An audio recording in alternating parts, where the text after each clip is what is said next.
Hi అండి. అందరికీ నమస్కారం. Welcome to our channel smiley Bingi.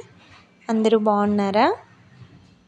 ఈ వీడియోలో ఏంటంటే సమ్మర్ సీజన్‌లో ఎక్కువగా మనం మామిడికాయ ఊరగాయ అయితే పెట్టుకుంటూ ఉంటాం కదా!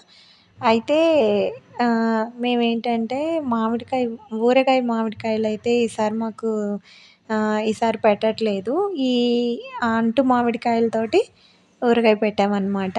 అయితే చెడిపోదు. ఎందుకంటే ఇవి కొంచెం పుల్లగానే ఉన్నాయి కాబట్టి, ఈ అంటు మామిడికాయలతో ఈ ఊరగాయ ఎలా పెట్టాలో నేను మీకు ఈ వీడియోలో మీతో షేర్ చేసుకుంటాను.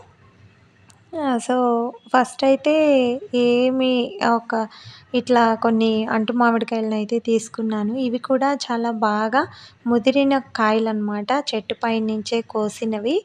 కింద పడటం కానీ, దెబ్బ తగలడం అట్లా ఏమీ లేదనమాట ఈ కాయలకి.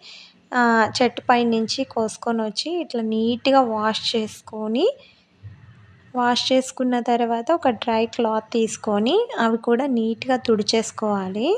తుడిచేసుకున్న తర్వాత ఇట్లా మనం ఒక జల్లెడ లాంటి గిన్నె ఉంటుంది కదా! అందులోకి ఇవన్నీ కూడా తీసుకొని అలా కొంచెం కూడా తడనేది లేకుండా బాగా డ్రై అయిపోనివ్వాలనమాట. ఎండలో పెట్టకూడదు. నీడలోనే బాగా చెమ్మనేది లేకుండా డ్రై అయిపోవాలి. ఇంకా ఇట్లా డ్రై అయిన తర్వాత మనము ఈ కాయలనన్నింటినీ కూడా చిన్న చిన్న పీసెస్‌గా మనకి ఊరగాయ దబ్బ ఎంత సైజులో కావాలనిపిస్తే అంత సైజులో మనం ఇట్లా కట్ చేసి పెట్టుకోవాలి. కట్ చేసి పెట్టుకొని ఒక సైడ్‌లో పెట్టేసుకొని, ఇప్పుడు మనం ఆ ఊరగాయలోకి ఆ దబ్బల్లోకి కలపాల్సిన మసాలాని ప్రిపేర్ చేసుకోవాలి. కొంచెం ఆవాలు, మెంతులు ఒక పెనం పైన బాగా వేయించుకొని ఇట్లా మెత్తగా పొడిలాగా చేసి పెట్టుకోవాలన్నమాట పౌడరు. ఈ పౌడర్‌తోనే మనకి ఊరగాయ టేస్ట్ అనేది వస్తుంది.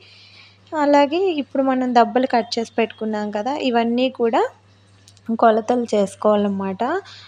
మనం ఏ డబ్బాతో అయితే దబ్బల్ని కొలుచుకుంటామో అదే డబ్బాతో హాఫ్ డబ్బా ఉప్పు పొయ్యాలి.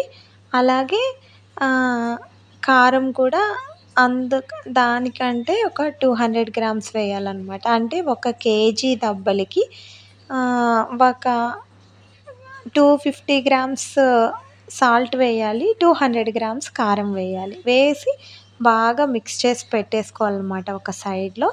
ఇప్పుడు మనము ఆయిల్ ఈ దబ్బల్లోకి కావాల్సినంత ఆయిల్‌ని స్టవ్ పైన పెట్టి బాగా హీట్ చేసుకోవాలి.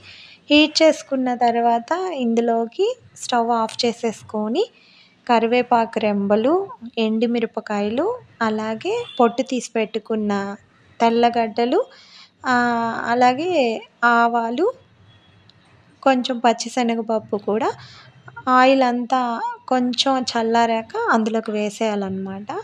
ఇప్పుడు ఈ ఆయిల్‌ని ఒక సైడ్‌కి పెట్టేసుకుంటే అవన్నీ కూడా బాగా చల్లారిపోతుందన్నమాట ఆయిలు. ఇప్పుడు మనము ముందుగా మిక్స్ చేసి పెట్టుకున్నాం కదా! ఉప్పు, కారం దబ్బలు.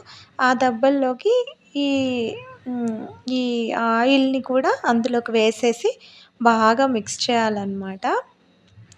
ఇలా మిక్స్ చేసుకున్న తర్వాత ముందుగా మనం ప్రిపేర్ చేసుకున్నాం కదా మసాలా పౌడర్, మెంతులు, ఆవాల పొడి, అది కూడా ఇందులోకి వేసేసుకొని బాగా మిక్స్ చేసేసుకోవాలి. అంతేనండి, ఊరగాయ రెడీ అయిపోయింది. ఈ ఊరగాయని మనము ఒక జాడీలోకి కానీ, డబ్బాలోకి కానీ తీసి పెట్టుకొని ఉప్పు సరిపోయిందా లేదా చూసుకొని ఉప్పు ఇంకో కొంచెం కావాలంటే వేసుకోవచ్చు. డైలీ చూసుకుంటూ ఉండాలి బూజు పట్టకుండా. అంతేనండి, ఇంకా అది వీడియో. మీకు నచ్చితే లైక్ చేయండి, షేర్ చేయండి, మన ఛానల్ని సబ్స్క్రైబ్ చేసుకోండి. Thanks for watching.